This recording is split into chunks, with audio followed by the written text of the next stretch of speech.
हनुमान चालीसा ये सिर्फ एक भजन नहीं है, बल्कि एक ऐसा कल्चरल फिनोमिनन बन गया है जो आज भी उतना ही रेलेवेंट है।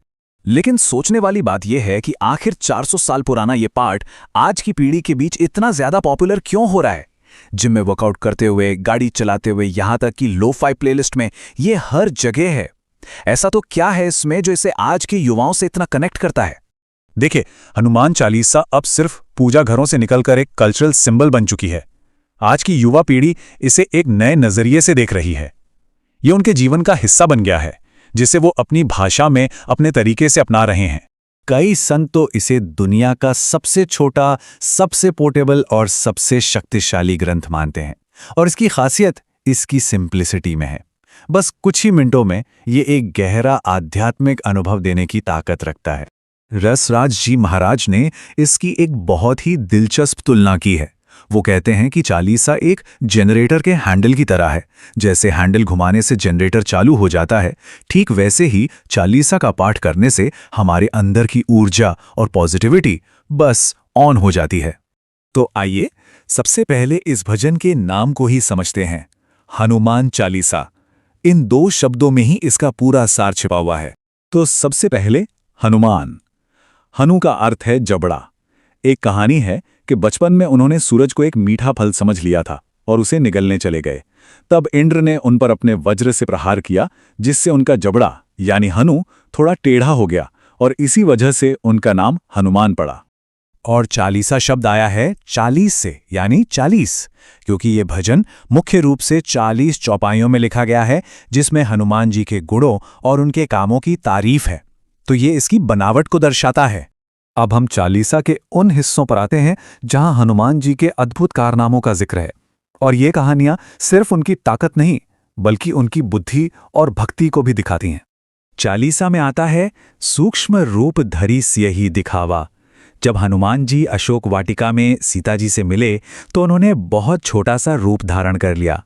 क्यों? ताकि सीता जी उन्हें देखकर डर ना जाएं। ये उनकी समझदारी और संवेदनशीलता को दिखाता है। और फिर इसका ठीक उल्टा, बिकट रूप धरी लंक जरावा। जब लंका को भस्म करना था तो उन्होंने एक विशाल और भयानक रूप धारण कर लिया। ये दिखाता है कि वो सिचुएशन के हिसाब से अपने रूप और शक्ति का इस्तेमाल कैसे करते थे। और संजीवनी बूटी की कहानी को कौन भूल सकता है? जब लक्ष्मण जी मूर्छित हो गए और हनुमान जी को संजीवनी बूटी लाने भेजा गया तो वो जड़ी बूटी पहचान ही नहीं पाए। तो उन्होंने क्या किया? उन्होंने पूरा का पूरा पहाड़ ही उठा लिया। ये उनकी जबरदस्त ताकत और प्रॉब्लम सॉल्विंग का एक अनोखा तरीका दिखाता है। चालीसा की एक चौपाई तो दिमाग घुमा देती है, जुग सहस्र योजन पर भानु।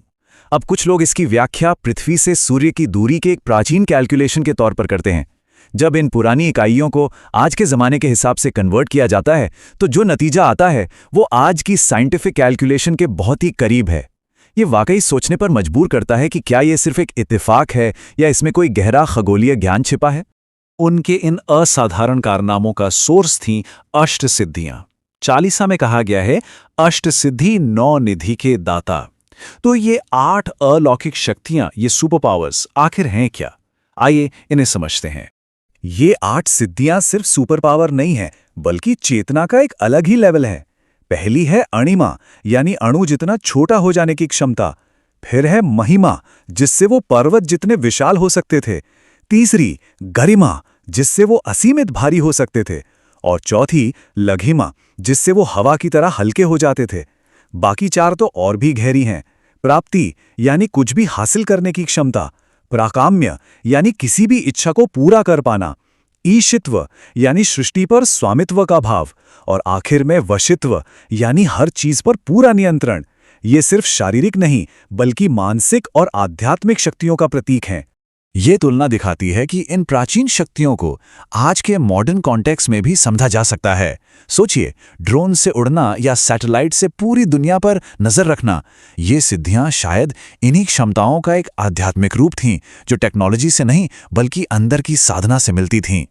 लेकिन हनुमान चालीसा सिर्फ इन शक्तियों और चमत्कारों का हिसाब किताब नहीं है। असल में इसका सबसे गहरा संदेश इन सबसे कहीं आगे है। तो आइए अब चालीसा के असली सार को समझते हैं, जो भक्ति और सेवा में छिपा है। एक बहुत ज़रूरी बात यह है कि जब कोई भगवान से कुछ मांगता है तो उसे उतना ही मिलता है जितना उसने मांगा।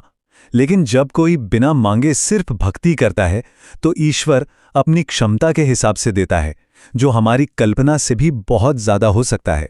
हनुमान जी में अकेले ही पूरी लंका को तबाह करने की ताकत थी, लेकिन उनकी सबसे बड़ी ताकत उनकी सिद्धियां नहीं थी, बल्कि भगवान राम के प्रति उनकी निस्वार्थ सेवा और अटूट भक्ति थी।